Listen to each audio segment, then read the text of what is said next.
Welcome, everyone. My name is Brian Fonseca. I'm director of the Jack D. Gordon Institute at the Stephen J. Green School of International and Public Affairs. And it's my honor and privilege and overwhelming excitement to host you today for this exclusive fireside chat between our president, Mark B. Rosenberg, and the DNI, Avril Haines.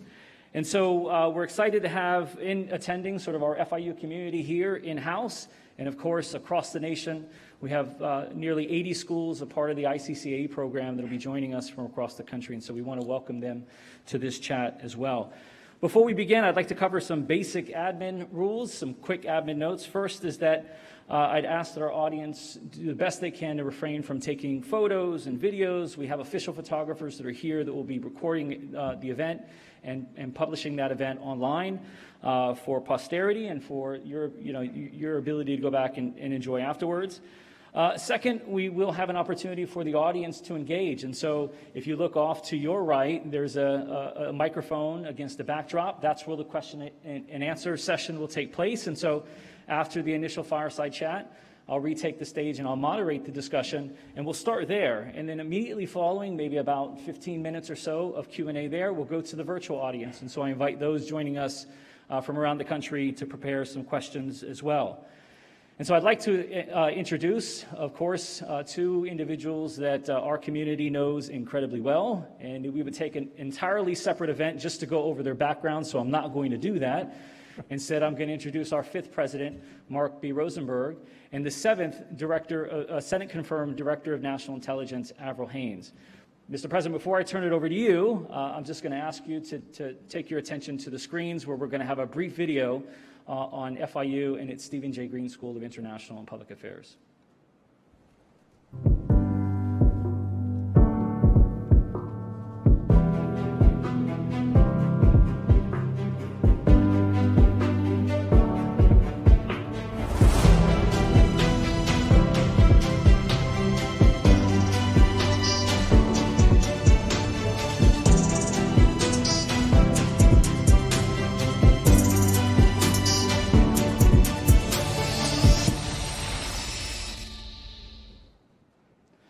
So that was a scene setter, and so with that, without further ado, Mr. President, I cede the floor to you.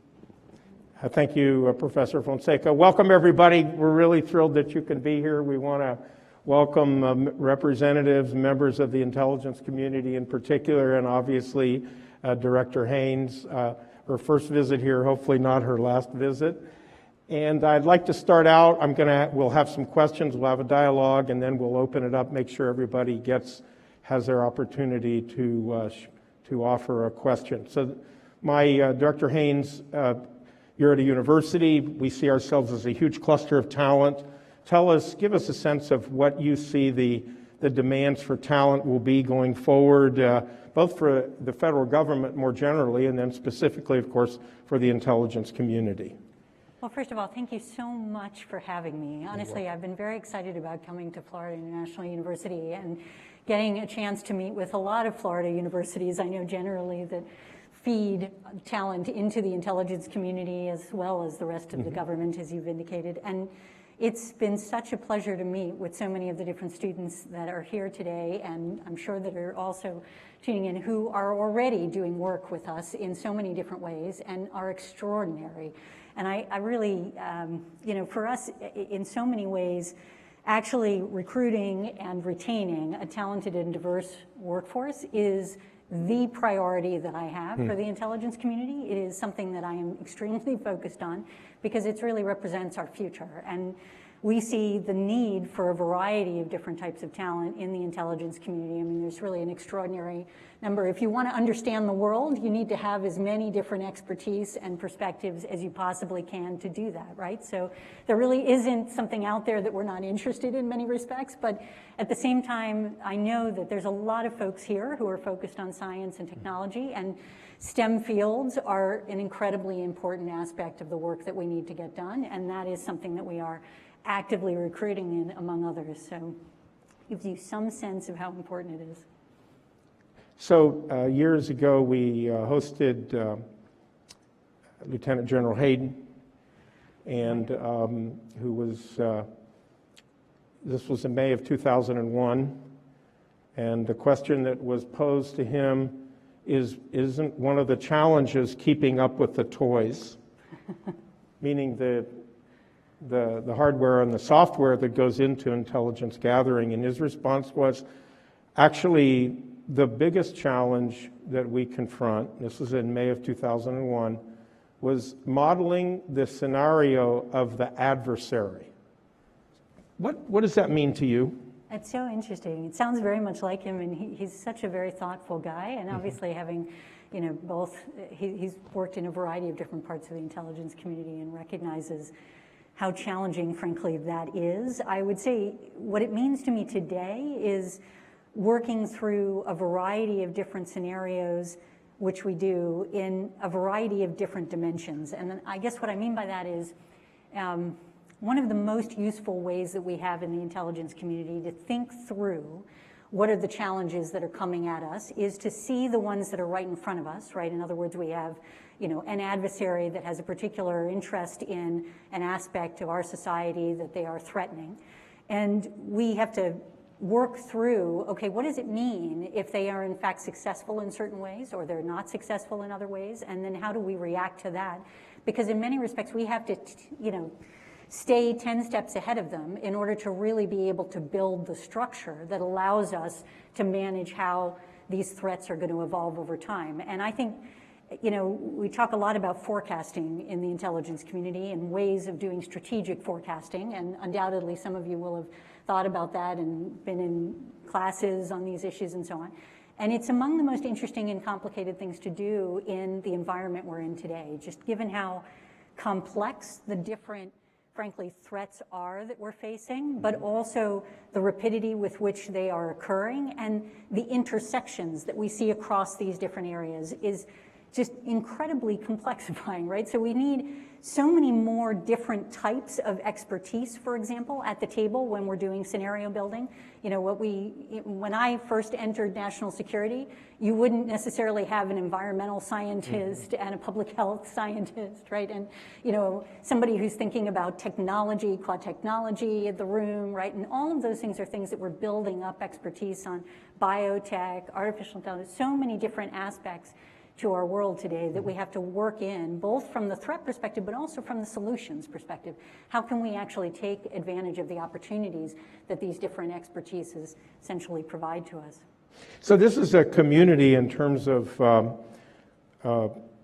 where things are moving that is experiencing now a major innovation and technology migration.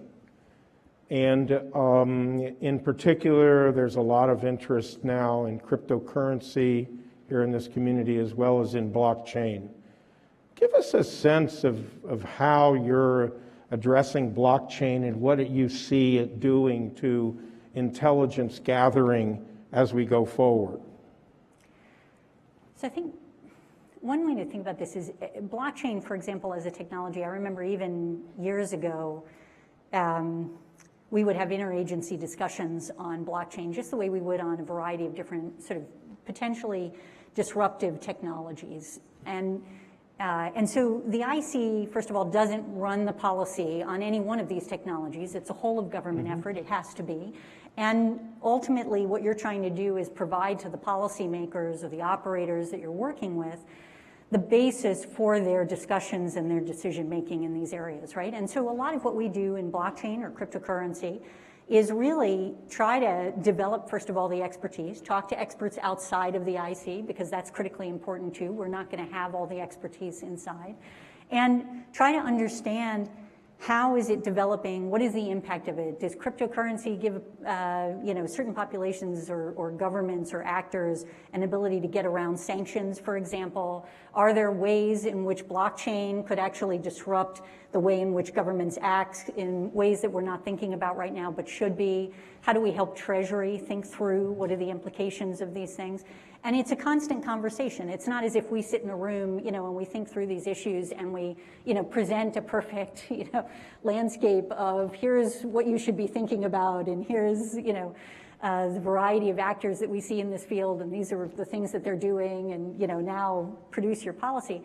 But we're constantly going back and forth, and that often occurs through basically the PDB and the President's Daily Brief and other intelligence products that we create for the policy community and for our customers in Congress and otherwise, where we'll say, here's what we're thinking about blockchain today, and we sort of provide either a threat or an opportunity or a better understanding of the landscape, and then we get questions. And the questions usually come from pretty educated consumers of our products who say, have you thought about this, or can you give me a piece on something else, right?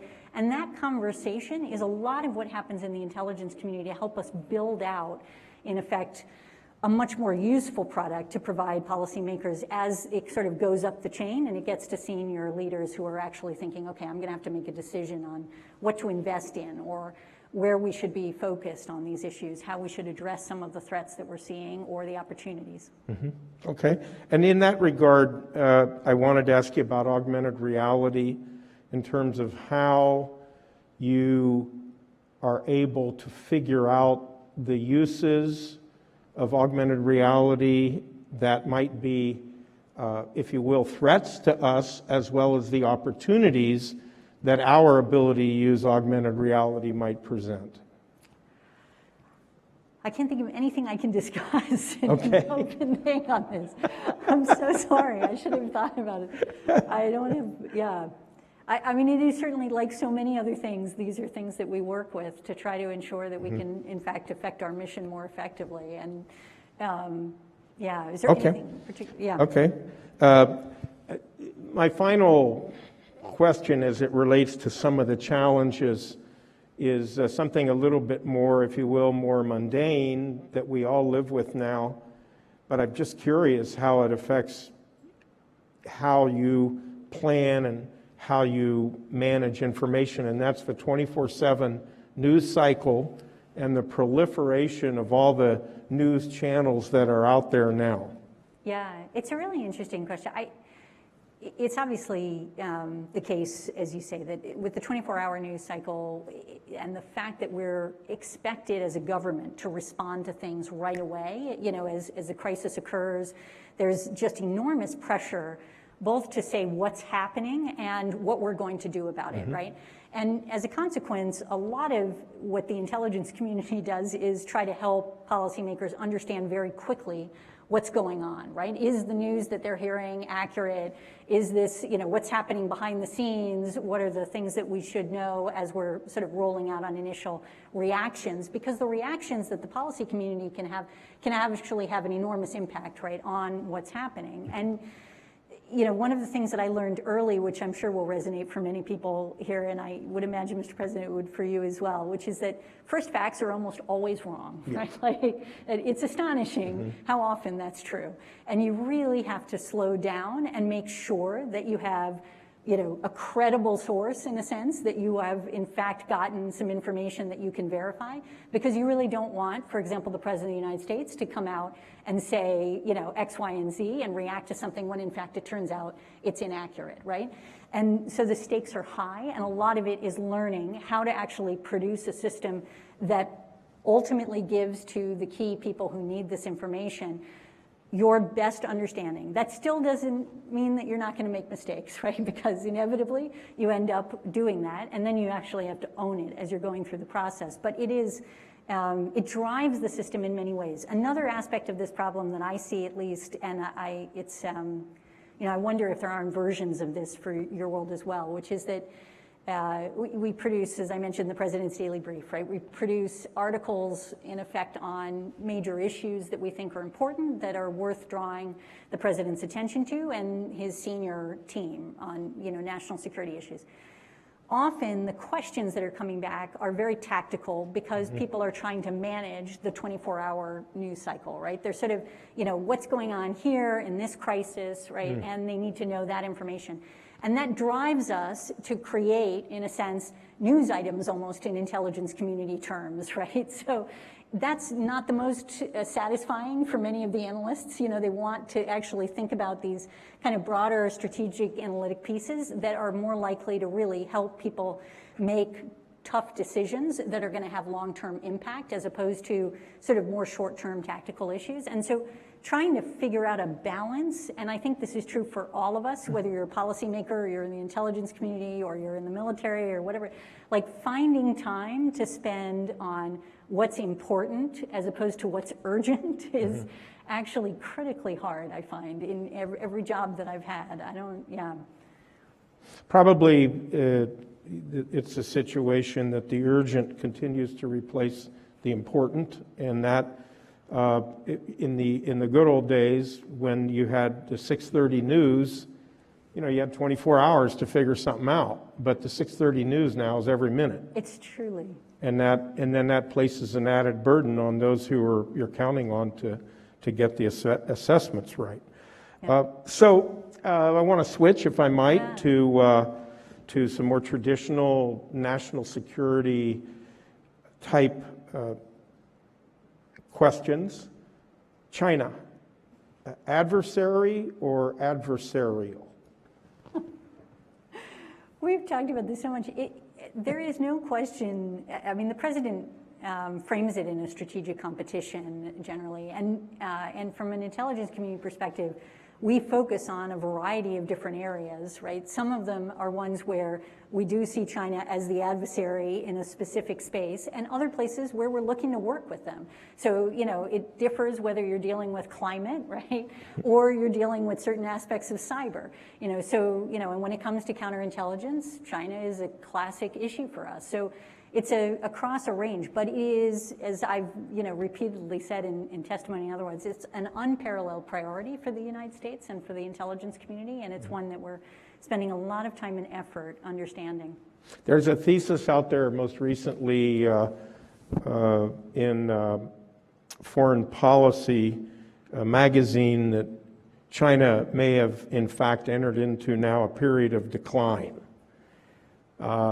And it's, perhaps very similar to the declinist school, that was very popular about the United States, a decade and a half ago. What's your sense about that? How does one understand that particular argument, and why is it surfacing now?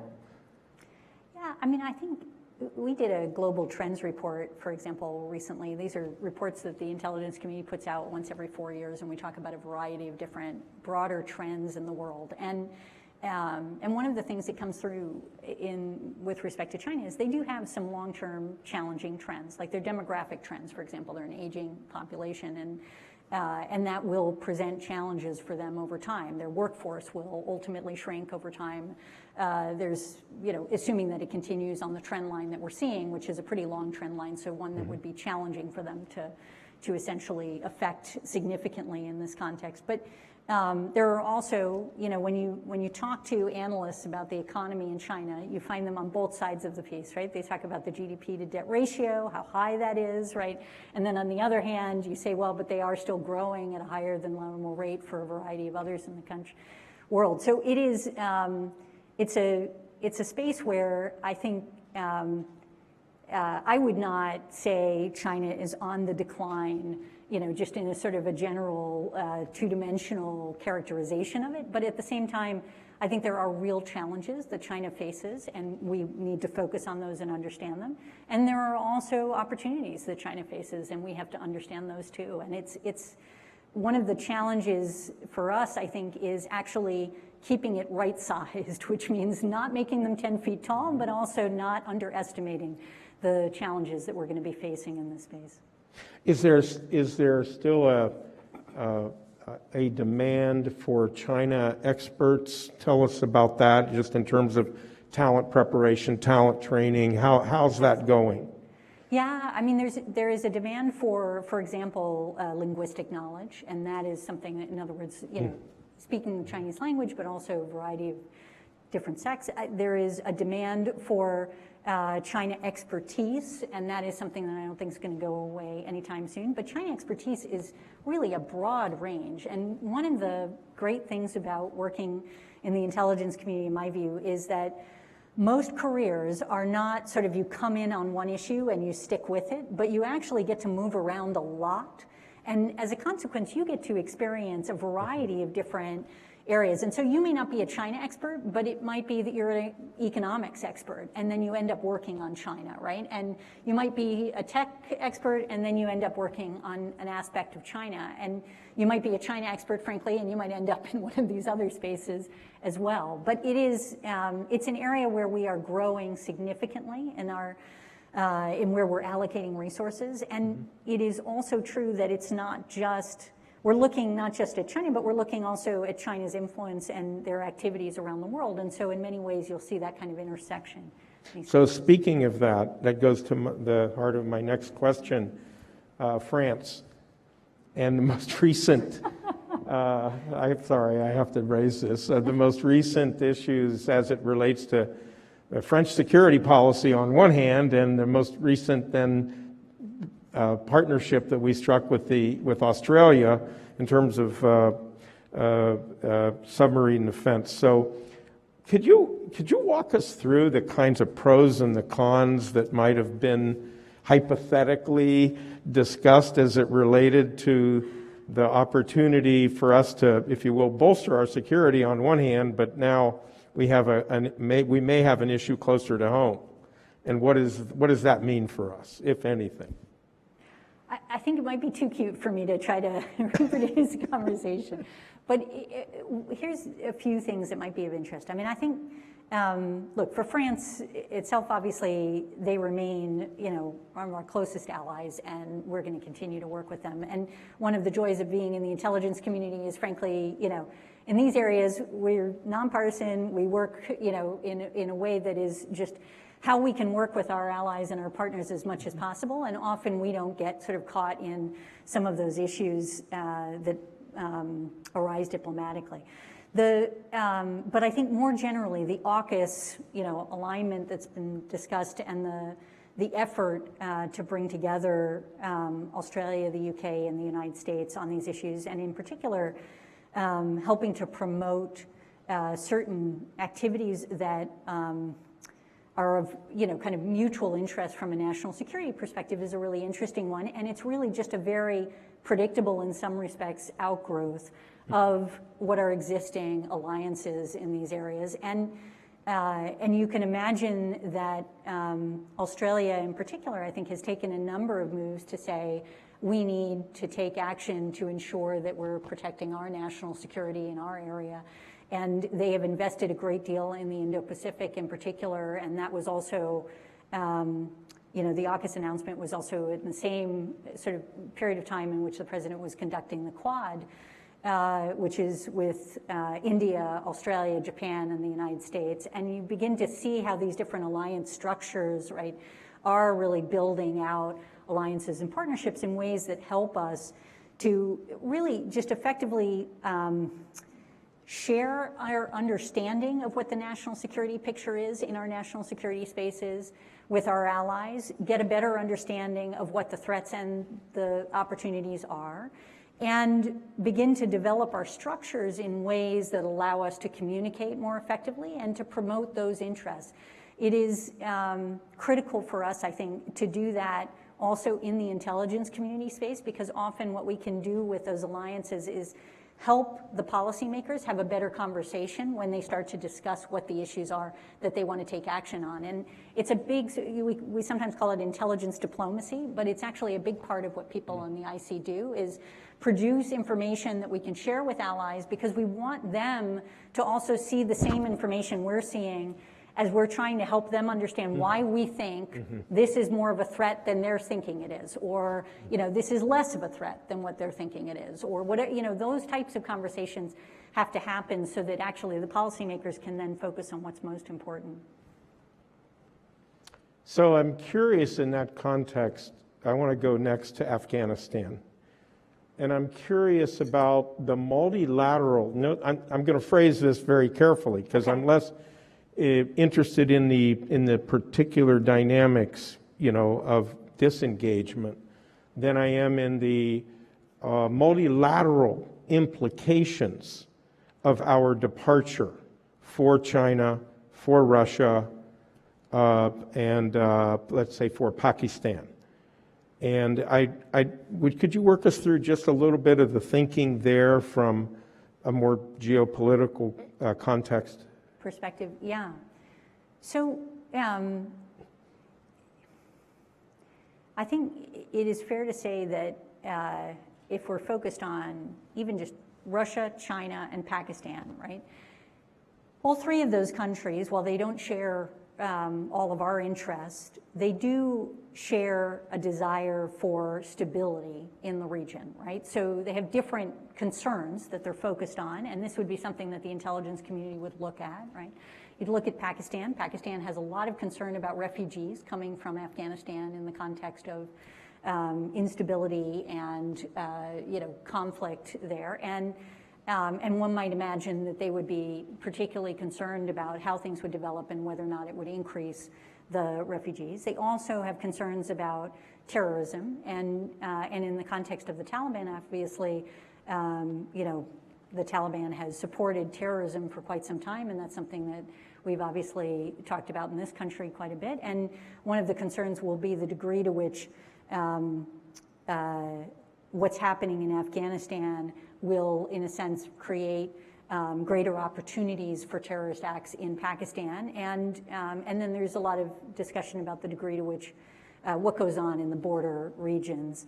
For Russia and China, Russia has a variety of partners in the region, Central Asian countries that are on the border of Afghanistan, and is interested again in promoting stability, but also is less interested in us essentially having a major presence in the area, including in those countries. And so part of what they will concern themselves is ensuring that they continue to have their influence as they perceive is in their interests, and trying to counter what they perceive as concerning in terms of our influence. They'll also be interested again in terrorism, and the sort of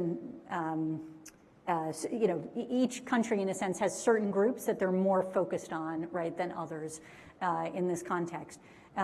China, again, principally interested in terrorism, and in this case, the Uyghurs is, an area where they have a particular interest that they've expressed. So all of those, those are the kinds of things that we work through and understand sort of what their reactions to the Taliban government will be as a consequence, how they will manage those things. So are you saying that we need to be as multicolored or understand that situation less in black and white terms and more in what does it mean for the neighboring countries? Would that be a useful focus?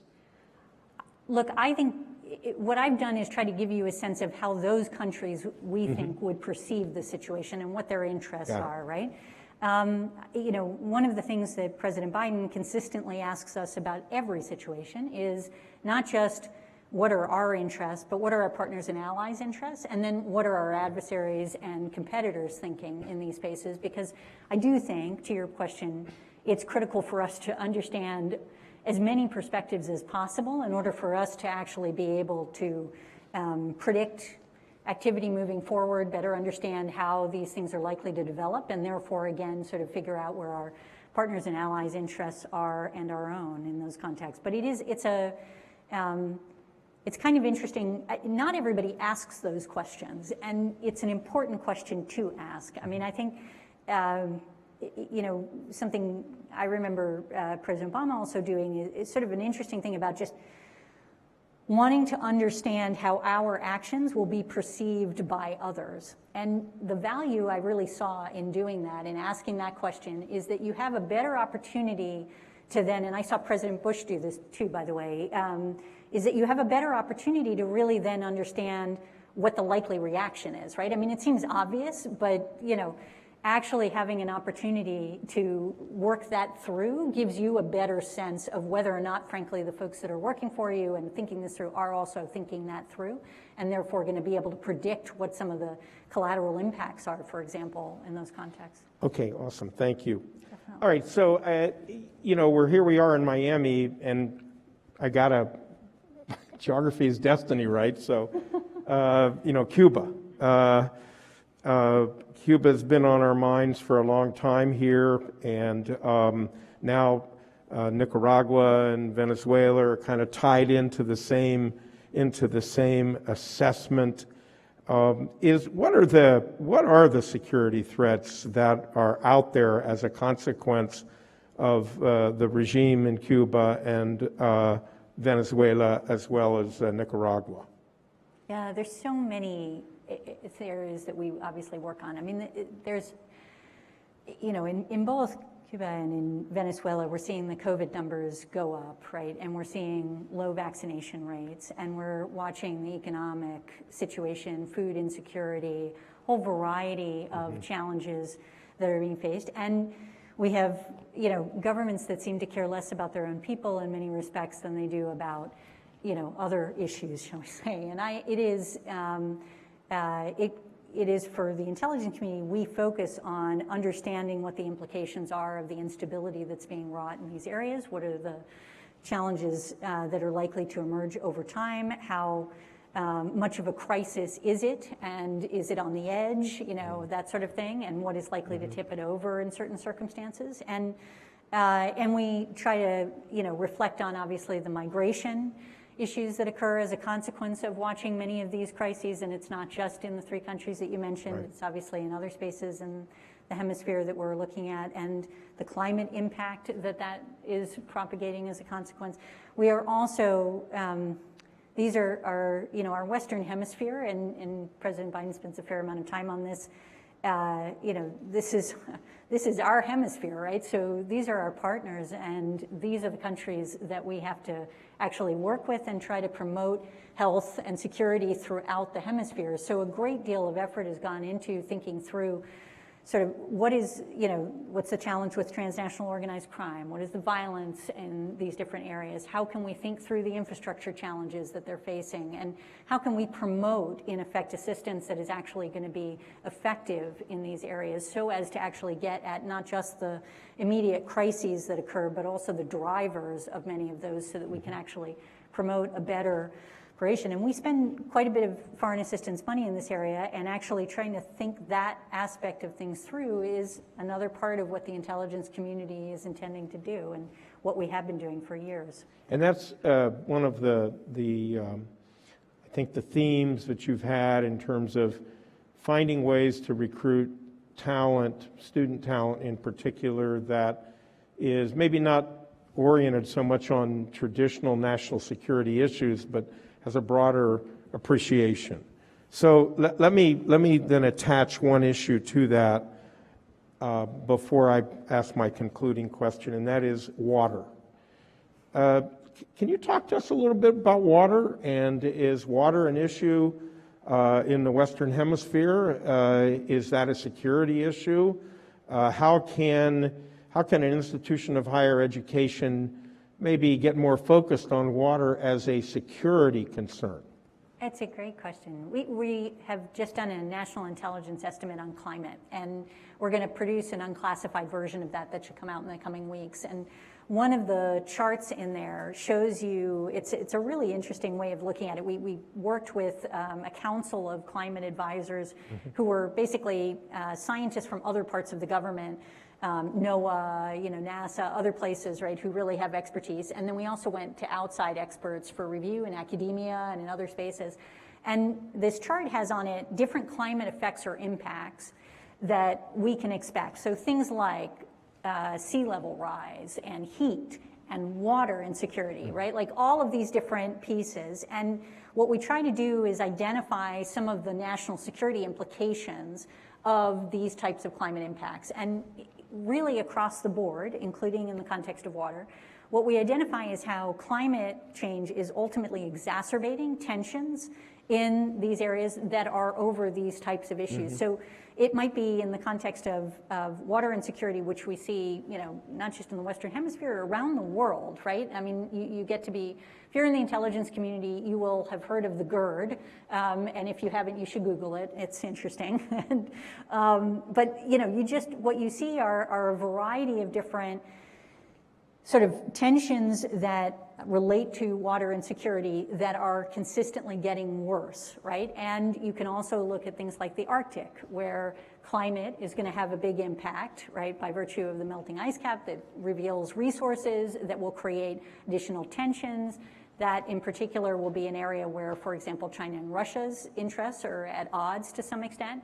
And you see sort of a variety of different geopolitical implications of that. But you just, across the board, you see sort of all of these things coming up in different ways. And that's why, for example, climate actually is something that is quite relevant to our national security landscape. And as you're pointing out, like, we're just ending up with a broader and broader definition of national security and wiping in a whole bunch of different expertise, areas of expertise that we need to actually feed into our day-to-day analysis on these issues so that we can keep on top of these tensions and, provide policymakers with some indications and warning when things are getting heated or, some long-term potential opportunities for them.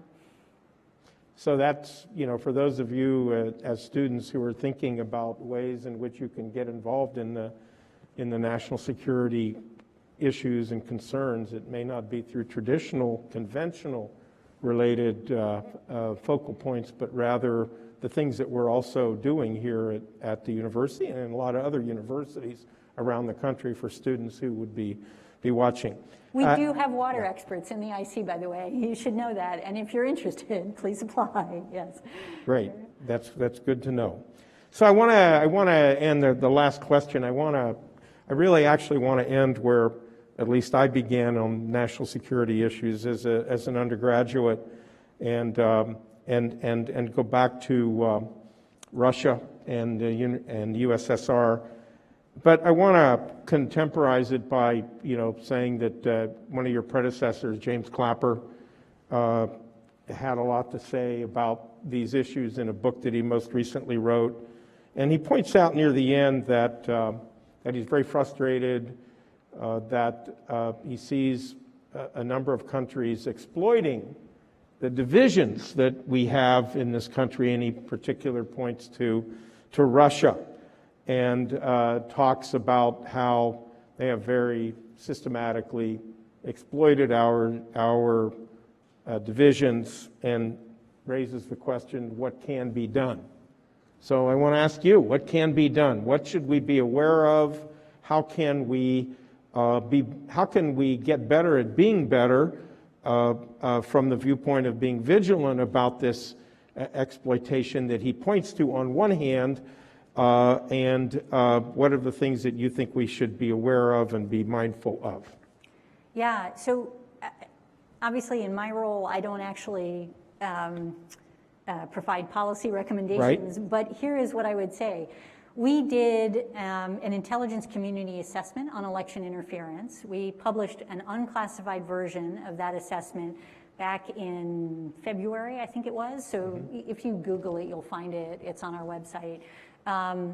It is, among other things, it will in fact tell you the information that we have of Russia interfering in our election, and it goes through a variety of the different ways in which essentially Russia makes a concerted effort to exacerbate the divisions that exist in our country. And I think it is, from my perspective, obviously others such as the Department of Homeland Security and BI and the administration have the role of promoting policy to try to address these issues. But what I've seen over the years is really trying to get as much education out to voters as possible about those types of issues is incredibly important. Mm-hmm. That is one aspect of the challenge. Supporting, in a sense, a federal and state and local network of folks who work on these issues, because our electoral infrastructure is so incredibly diffuse and it is not federalized, right? It's the state and local folks that run it. And working between the federal government, and I think in the last many years we actually have made a lot of improvements in creating greater connections between state and local election officials and federal officials so that they can actually be, told when we know anything, they can act on it, they can deal with those issues, and there's a conversation back and forth is critically important. But also, in effect, investing in election auditing, investing in a variety of things that help us with disinformation and so on is critically important as well. So it's a challenge, I think, for us moving into the future, and Russia's not the only one that's interested in influencing our elections, but that is something that you're going to see, I'm sure, in a variety of, you probably all well know this, as I feel like we've been reading about it for the last many months, but it is a real challenge. Yeah. And it doesn't look like it's going to go away anytime soon. No. Yeah, good. Okay, Brian, thank you. Thank you very much. Thank you so much, Mr. Director Haines. And really, thank you to all of you for We're listening. going to have some questions now. Yes, thank you, President Rosenberg, Director Haines, for that amazing conversation. We're going to start the live in-audience Q&A, so if you can, we got a big group already going over to the wall. I like it. All right, so if you can, so first and foremost, it's a question, and so if it doesn't have a question mark at the end, it doesn't count as a question, so I'm going to ask you to stick to questions, number one. Number two, please introduce yourself and give us a little bit, very, very brief about your course of study. Good afternoon. My name is Ashley C. I am majoring in global affairs with a concentration in international crime and justice. My question is directed to the DNI Haines as well as President Rosenberg. What is the most important leadership lesson you've learned, and how has it proven invaluable? It's a great question. Do you want me to start? Of course. Okay. All right. So leadership lessons I've learned. So I'll give you three. This is not comprehensive, but having been a lawyer in the past, you should always have 3 bullets, is what I've learned. So the first one is really, it's largely about listening and creating an atmosphere in which, and we were just discussing this in a prior discussion with students, but creating an atmosphere in which you actually produce a culture that allows your team to be as effective as possible. And I think largely that means leveraging the best in them while at the same time helping them to mitigate some of the challenges. And listening is a first piece of all of that, right? It's sort of actually understanding what people are thinking, how they are interacting with you, and how you can actually produce the best out of what they're producing. So that's one piece, I'd say. Another is, honestly, from my perspective,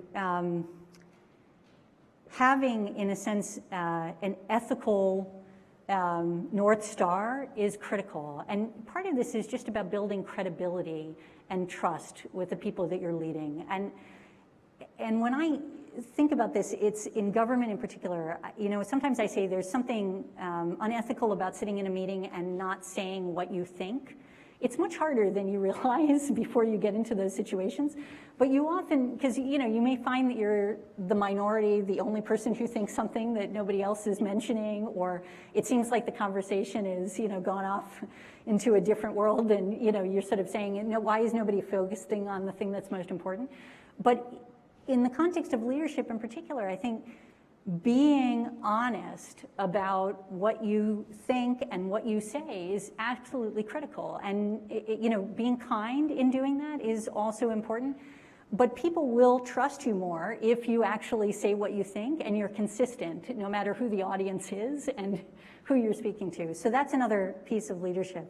The third one is one that being authentic and genuine is critical. I have talked a little bit about in different fora the fact that I think it is reasonable that each of us work on our professional capacity in a variety of different ways, getting to better skills, being sort of more of what you think the role looks like, right? When you take over a company or you do something where you have a major leadership role. But there is a point at which, if you're trying to be somebody you're not, that you lose the authenticity in that space. And in many ways, this also goes back to the first one of trust.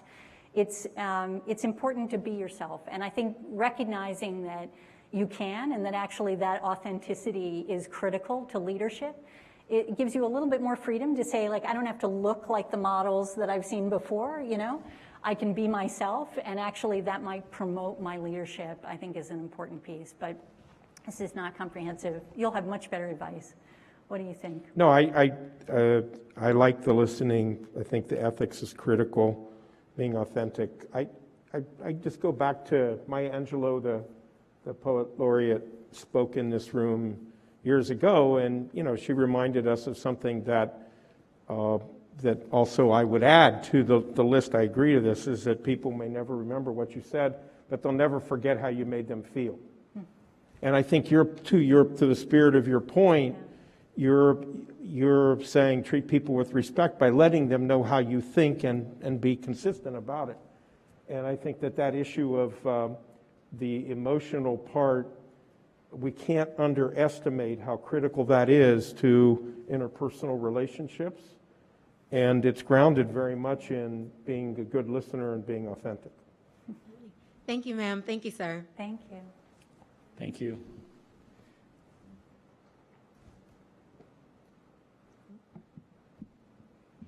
Good afternoon. My name is Susan Rodriguez, and I am a junior at FIU, and my major is disaster management. And my question is for DNI Haines. Can you talk about the culture within the IC and how you hope that your leadership will leave a mark? Thank you, Susan. I really hope to promote a culture that is inclusive, that is supportive, and that ultimately drives answers and actions that are in the best interest of the United States and the people that we serve. And I know that sounds like a Hallmark card. I don't mean it to be that way. The culture in the IC is one that is very focused on mission, which I think is right.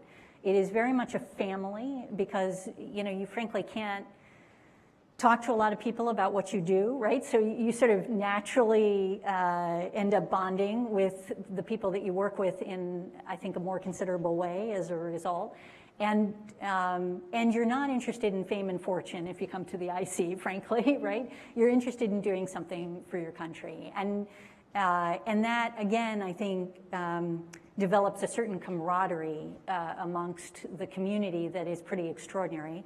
But I think in that context, it's so critical to actually promote inclusivity and the listening that I was talking about before, and the capacity to really help support each other in doing the work that we know we need to do. And I am, I feel very lucky coming back to the intelligence community because I love it so much. But like everything, there's room for improvement, and and I think this is what I hope I can promote. Thank you very much, ma'am. Thank you. Good afternoon, Director Haines, President Rosenberg. My name's Robert. I'm a recent graduate from FIU, and hopefully I'll be starting graduate school here in the spring. I'm also a U.S. Army veteran and an OSINT analyst by trade, which brings me to my question. Given the ever-increasing availability of open source data and publicly available information, how likely is it that the U.S. will have formally established an agency dedicated to the collection and exploitation of OSINT?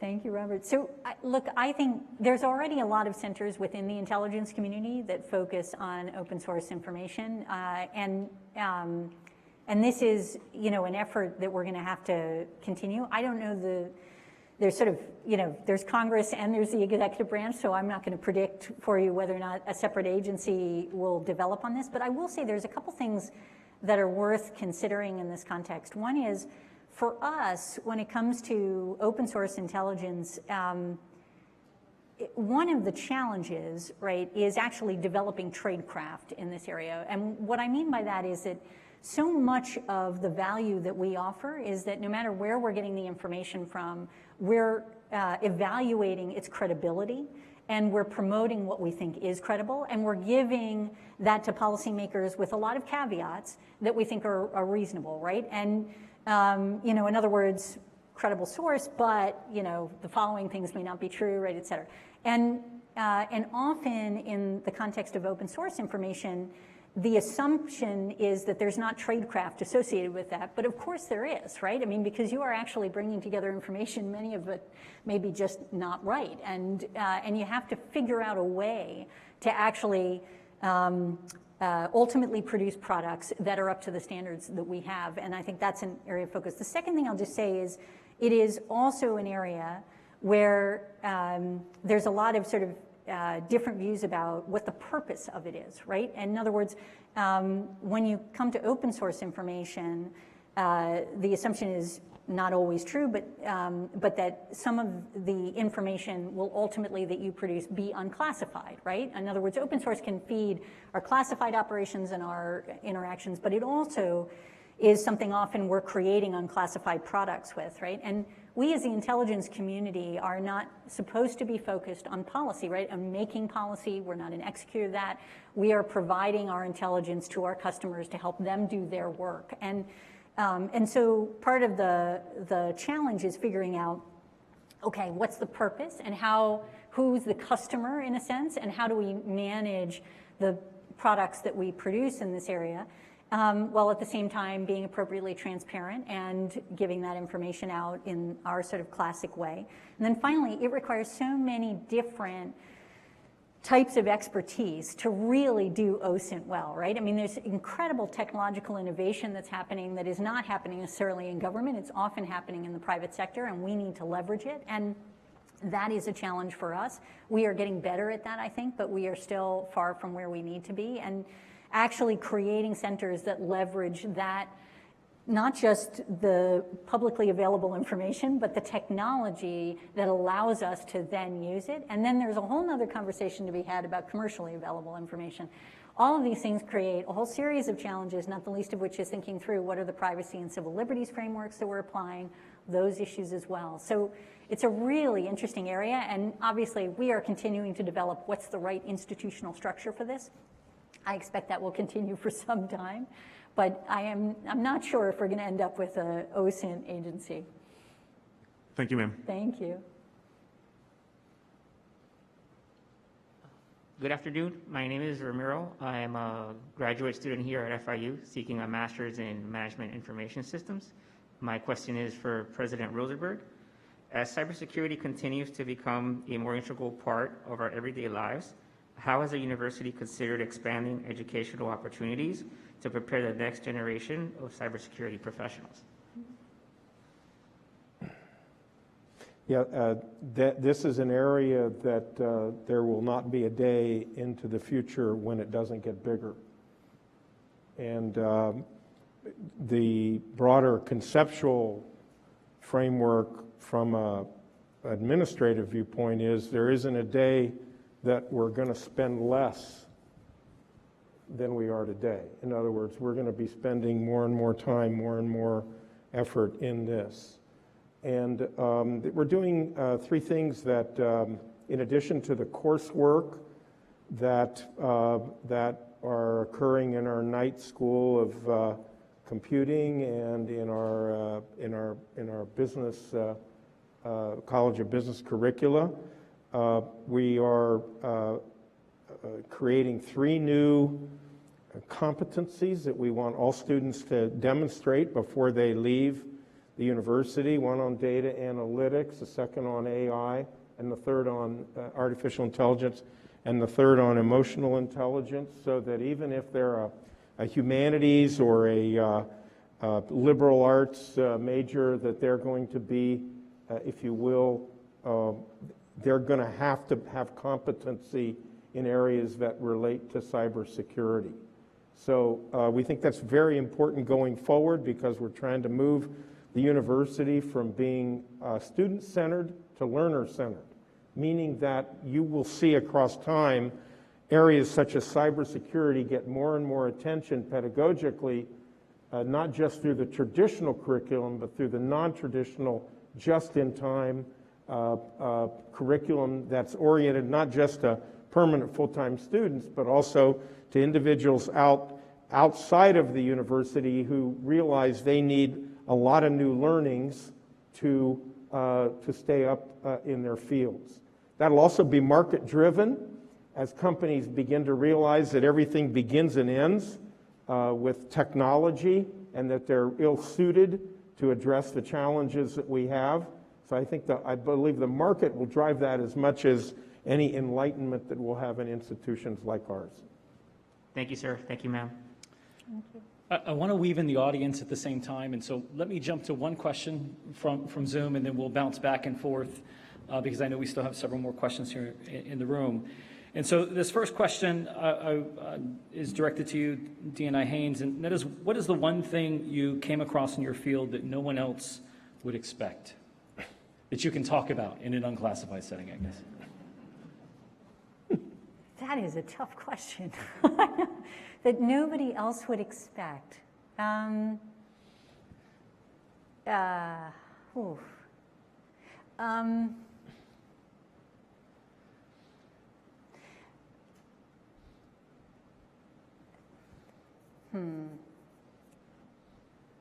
I know you're going classified, not classified. I know. I'm trying gonna to have to think of kill like you a if I way tell to, you, and- yeah, exactly, like something that would be interesting and useful.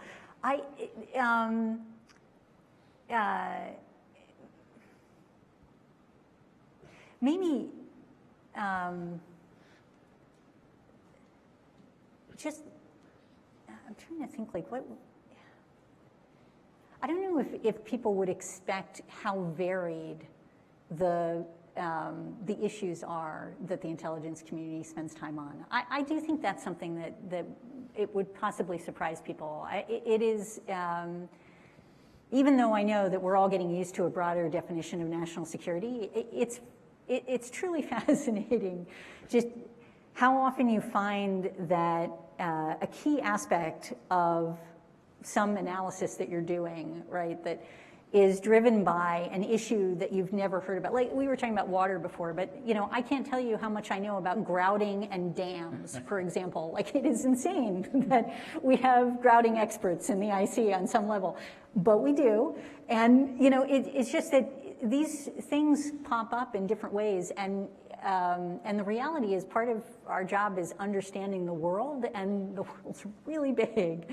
And there are some extraordinary sort of moments where you find yourself learning about programs or expertise or issues that get to things that you never realized had a national security implication, but in fact they're critical to really understand in order for you to get to the bigger picture. And it's just another example of places where details matter, right? I mean, it's very challenging in a setup like this because, not being able to talk about things that are classified, but our briefs are only as good as our details and our accuracy. And all of just being an expert in any field, that the people you really want the answer from are the folks who really understand it, right? Have pulled it apart and, know exactly how to make a nuclear weapon. You want to get to that guy when you're figuring out, or to that woman when you're figuring out what's the answer to X, Y, or Z. And you have to make sure that you understand things down to that level in order to make sure that you have the confidence to say this is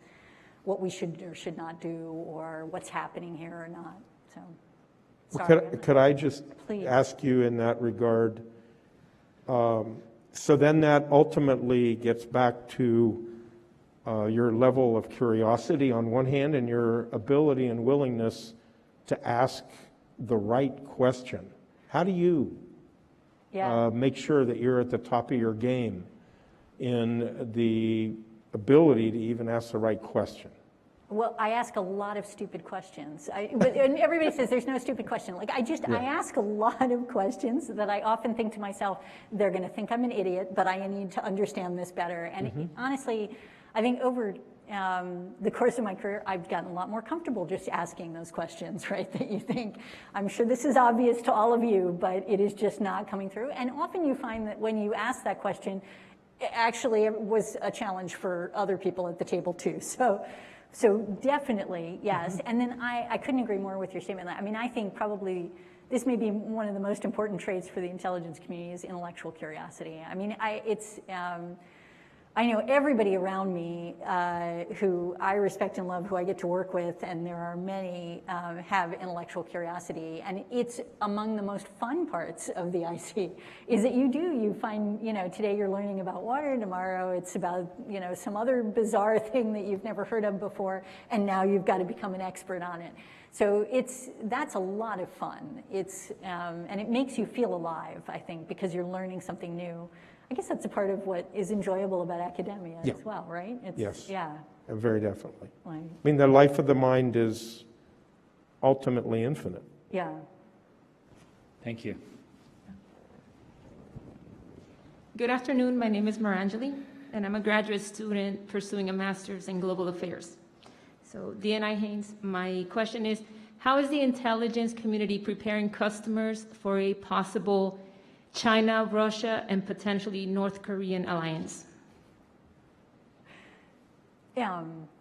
So we spend a lot of time looking at, for example, things like the interaction between China and Russia, and how that's evolving, where they're cooperating, where they're not, that sort of thing. And I think that's a part of helping policymakers understand. I do think it's interesting that China only has one ally in the world. It's North Korea. It's kind of, whereas the United States has an enormous number of allies, right? I mean, so, and I mean treaty allies in mutual defense pacts in that scenario, right? The sort of traditional view of what an ally is. So it is not clear that they will ever get to that stage, but nevertheless, their relationship is important, and the relationship between China and North Korea, which is an alliance, is also critically important to us for understanding the future. But that's how we try to prepare people for at least understanding what the implications are. But it's a very important issue, so thank you for Thank you. that.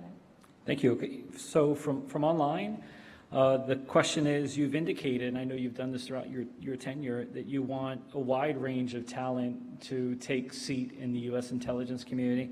So this question is, what are the types of efforts that you're doing to move beyond sort of the typical thought of D.C., sort of Washingtonness that's sort of vested in the history of the IC? How are you reaching those around the country and cultivating them for careers in the IC? Yeah, it's a great question, and it is important to us. I mean, we look for diversity in a variety of different forms, and geographic diversity is a piece of the puzzle, right? And we do want to get out to different parts of the country because we do want to get different perspectives and different ways of thinking, and we want to get to the best talent wherever they are. And it is, it is so easy, right, to go to like traditional feeding spaces, and in the IC, it's especially challenging. And just to make the point, for many of you will have thought of this already, but it is, given the way in which we operate, right, we don't have as many people as most agencies and departments have out there talking about their work, right, in a sort of granular way, for obvious reasons, right? What we do tends to be secret. So it is, if you don't know somebody in the IC, or you don't have a family member in the IC, or you don't have a teacher who is somebody who, has connections with the IC,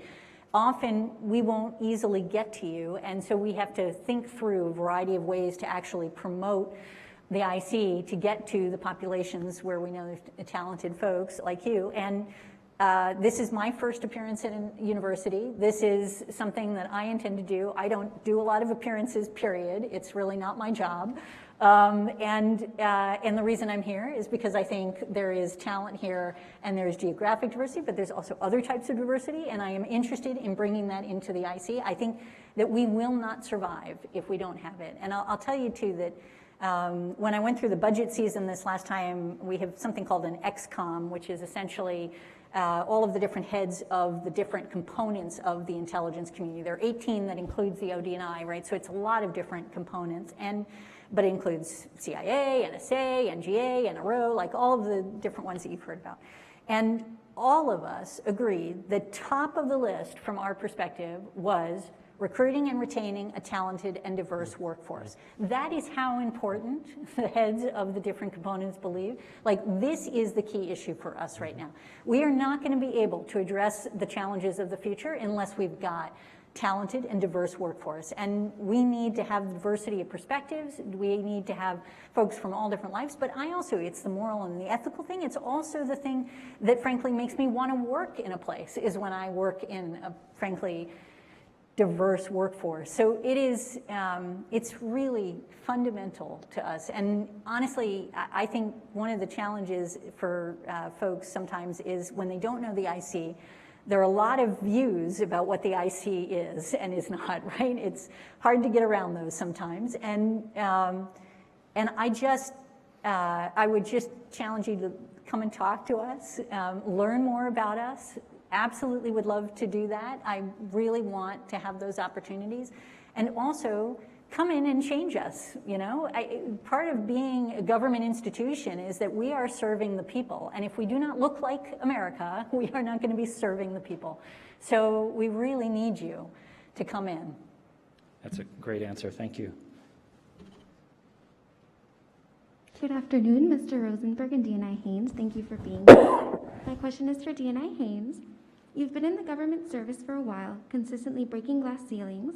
First woman as Deputy Director of the Central Intelligence Agency and now Director of National Intelligence. So do you feel like you inspire women in the field, and do you have any women who inspired you?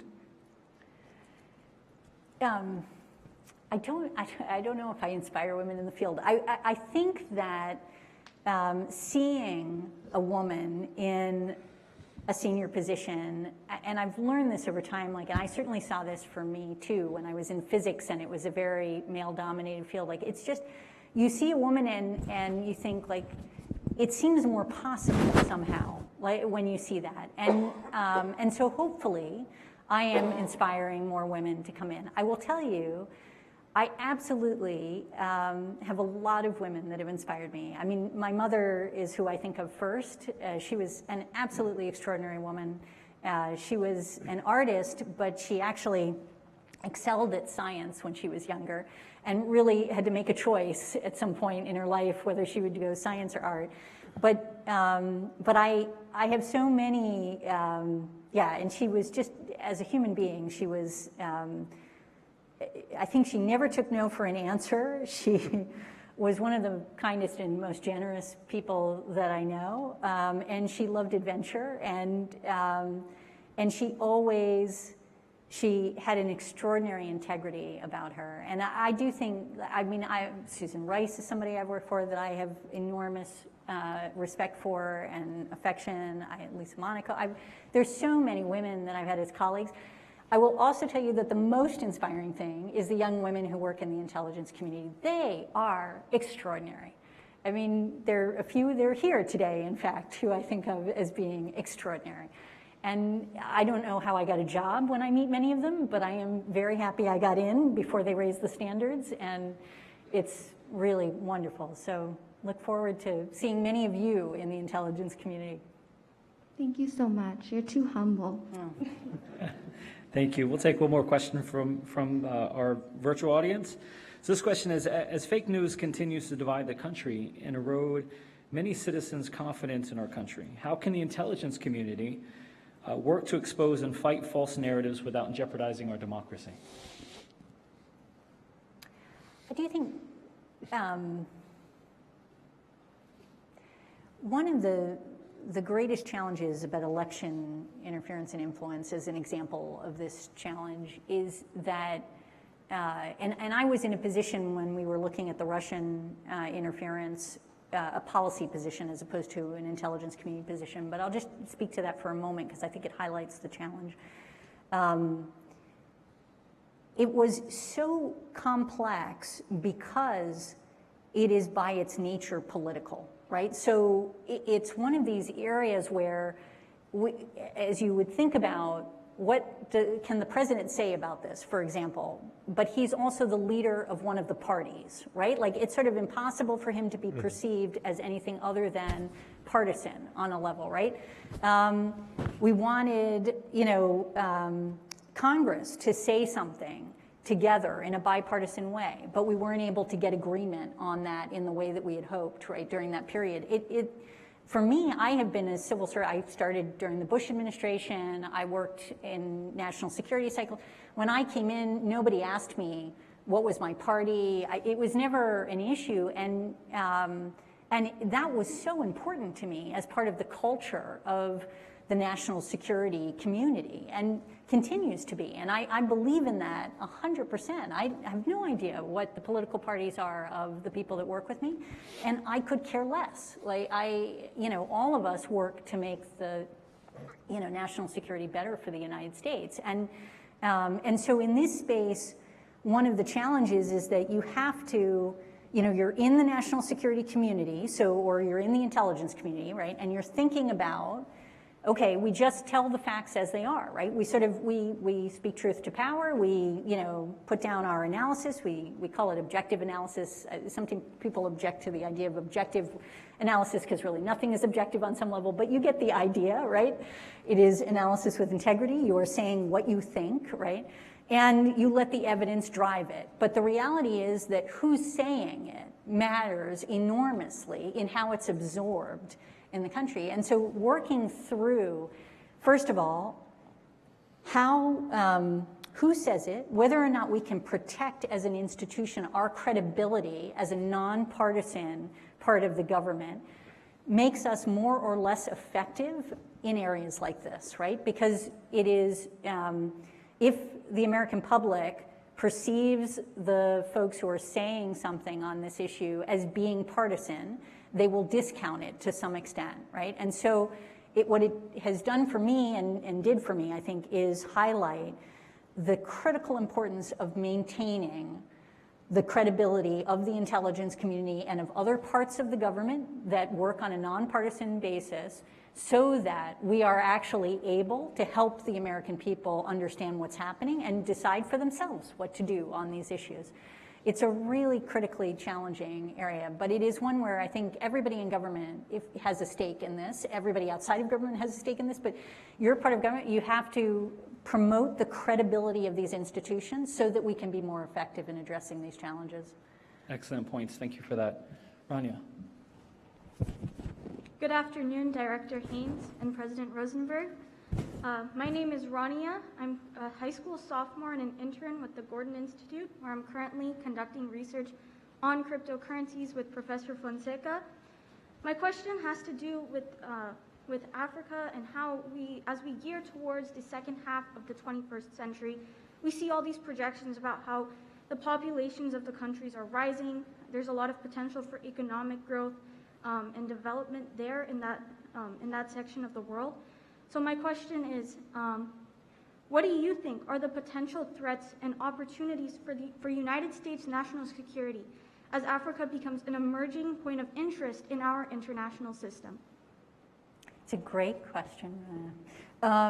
So I do think that Africa is absolutely critical to our future. It is, enormous in every possible way, right? Like has incredible resources and population, as you've indicated. It is also interesting, I mean, something that we've seen in terms of the trend lines that you're noting,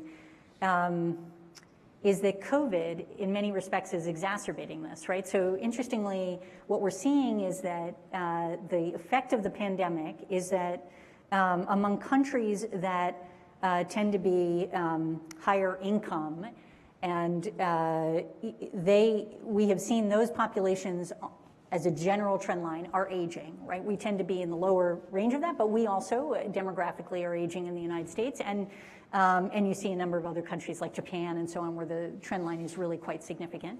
And the pandemic has affected us by actually increasing that, exacerbating that trend line, right? Like, so it's actually getting worse instead of better.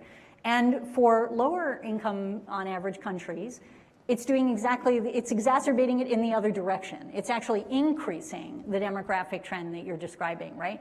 And as a consequence, you see that the tension is getting even more concerning, right? And you also realize, again, like how much we're going to need each other in order to actually, address the challenges of the future, right? So that being an aspect of this, but it's, it's fundamental that these are, that as we are more and more interconnected, right, that the threats that we're facing around the world are going to be our threats, sooner than expected, right?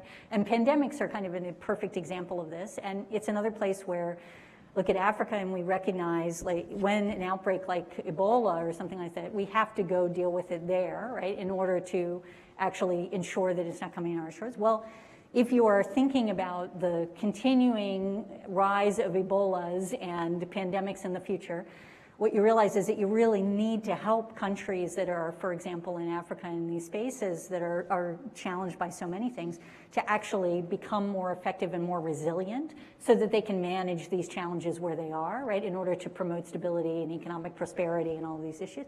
But we're also going to have to do some of that exchange in the context of demographics, I think, that we're seeing because of these exacerbated trend lines.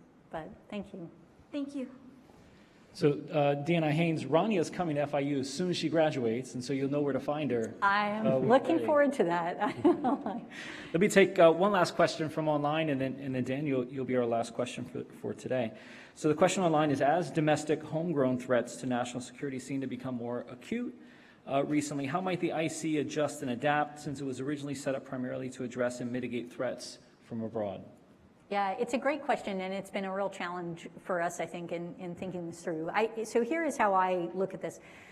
I think in each, well, let me give you a framing point that at least for me is useful, which is consistently across a range of issues, I would argue, right, the line between domestic and international is collapsing or has collapsed. Like, it is very challenging to think of something that doesn't have both domestic and international implications that we deal with in national security across a range of things, right? So whether you're looking at cyber, or you're looking at counterterrorism, or you're looking at counter-narcotics, or you're thinking about foreign malign influence, right, or any of these things, like, it's very challenging to present a threat picture that doesn't take into account both what's happening domestically and internationally, right? And in the context of 9/11 and the law that was passed, the IRTPA, the Intelligence Reform Terrorism Prevention Act, that established the DNI, the Office of the Director of National Intelligence, that is my position, and the institution, also ultimately established something called the National Counterterrorism Center that is in the Office of the Director of National Intelligence. And as an example of recognizing this challenge, it actually gave NCTC the authority to bring together exclusively domestic intelligence with international intelligence in order to provide a comprehensive counterterrorism strategy. And that is an area that we have consistently worked, where we effectively bring together these different sides and we provide analysis, and we do it obviously very carefully in context of the law within our statutory authorities, and and a whole series of protections come into play when you're dealing with just holding or using what is exclusively domestic intelligence in these contexts, as you're trying to pull that together. We also provide tremendous support for agencies that are effectively the operators for domestic threat issues. So Department of Homeland Security and the FBI are sort of at the kind of forefront of these types of issues. And in both cases, we're helping them to see connections between what they're looking at domestically and what we're seeing internationally. I think there is a way to do that without us being perceived as really shifting towards domestic intelligence, which is not what we're supposed to. That's not our primary function. We're not there to collect domestic intelligence. Those are other parts of the government that deal with those issues. And yet to actually bring together this broader picture, it's just that it is, because of the world that we live in, like essentially the consistently classified space that we're in, it's very hard to help people understand exactly what that means, right? Like, I can say that, but it doesn't give people a really great sense of what that means, or whether or not we're, appropriately protecting information that we receive in a way that would give them solace, right? So we do things like we have Attorney General guidelines that are published. We then promote essentially our compliance with those guidelines. We put those out in the public sphere. We have reports that we produce that talk about our compliance with these types of things. So it's our way of trying to help to make sure, but it is in fact true that, part of what we learned from 9/11 is that we need to bring these two things together, and that we actually need to provide that comprehensive picture in order to have a strategy that makes sense. Excellent. Thank you. Daniel. Thank you so much to everyone, especially DNI Haines. Thank you for taking the time to come here and speak to us, and Dr. Rosenberg for such an insightful conversation. My name is Daniel, and I am currently a senior. I will be graduating this semester. But my question, it kind of focuses on a subject that you've both touched upon in different aspects throughout your entire conversation. So, for example, you mentioned foreign influence, you also mentioned disinformation and election integrity, and I was wondering, and also the general perception of the IC as well, and I was really interested in, how the IC, trying to tackle these kinds of objective issues like foreign interference and disinformation, how does it build trust with the organizations, maybe individuals or private corporations who have access to those information spaces and platforms where people are even discussing, and when in many cases just speaking to them might be a political issue? How do you kind of build that trust and tackle that to move forward to deal with these issues? Yeah, it's a great question. So look, in this space, first of all, it's an evolving picture institutionally, and I'll give you a sense of what I mean by that. The Congress asked us, I guess, I don't know, I think it's been about 2 years since they asked us to do this, but to set up a foreign malign influence center in the Office of Director of National Intelligence. And we're looking to actually stand that up. And one of the things that I learned through that process of trying to pull that together is how many other governments are doing the same thing, right? So we sort of naturally reached out to, our partners and allies, right? So what are you doing in this space? What does it look like, right? Those sorts of things. And largely, part of it is because you want to learn from their mistakes, you want to learn from their successes, but you also want to create structures in the IC that work with our, our Five Eye allies, our others, so that we can share information and we can help each other see the picture that, we're trying to see. And in each case, it's got a slightly different bent. So everybody's doing it, but everybody's got kind of like a different variation on the theme, for what they're focused on in the disinformation space, how they're approaching this, all of those pieces to the puzzle. So part of my answer to you is this is an evolving thing, and I think we'll see more of that. What I will say, though, is in relation to the specific point that you were pulling the thread on, sort of this partnership question, how do you develop partnerships, particularly with folks who may not trust you or otherwise? There's a variety of different ways for doing this, right? I mean, one is often for us, we work through other government agencies that are the sort of first line of collecting information, right? So the FBI may get information through its process, right, that then it is able to share with us, again, according to, a very highly regulated legal structure. But information that they get in the context of investigations or things like that, then we may be able to use it as part of our picture. So we don't always have to be the direct contact in many respects with folks that are of interest. There are also agencies like Department of Homeland Security, and FBI also does some of this, but Department of Homeland Security really has a lot of work that they do in developing partnerships around the United States and working with state and local entities, right? And we sort of work with them. We also have essentially Director Clapper actually set up a really extensive network for the DNI that works with DHS, that works with the FBI, right? So as to ensure that we have those partnerships where it's through the front door, so to speak, right? I mean, it's just directly talking to state and local folks to understand what they're experiencing and recognizing that we may have, for example, international information that may be of use to them in order to manage issues that they have in their backyard. And most people can understand it instinctively in the context of, for example, counterintelligence issues, where you're constantly trying to help educate entities or individuals in state and local jurisdictions of what a counterintelligence threat might be that we're seeing that we need to make sure they're aware of and take those actions. But those are the kinds of relationships that we build in that space. And then there's a lot of work that's being done with NGOs and think tanks and academia and, in trying to ensure that we're getting the best that we can from a variety of different institutions and pulling that information in, because that's also, it's important not just in terms of the data they've collected in some of the academic or research work that they've done, right? But it's also about their methodology and how they're thinking about it and how it's evolving in their view in these areas. And sometimes we ask studies to be done. Sometimes we fund some of those studies so that, you know, we can get the benefit of that learning. But there's just a whole series of different ways that we try to do those partnerships. Thank you. Thank you for that. DNI Haines, what an amazing honor for us to have you here at FIU. You have been so gracious with your time, and of course, we're humbled. I can't tell you how many of our fellows you've inspired to stay on that path to your workforce. And so we're truly grateful for this engagement. We hope it's the first of many. You, of course, are welcome back to this institution anytime. So thank you so much. Ladies and gentlemen, if you'll join me in a round of applause for DNI Haines, our president.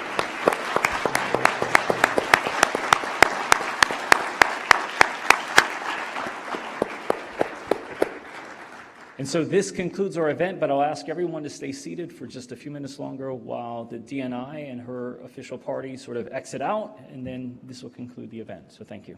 Just want to thank you to President and to Brian for all of the things, and all of you who frankly give me a lot of inspiration for the future. Thank you.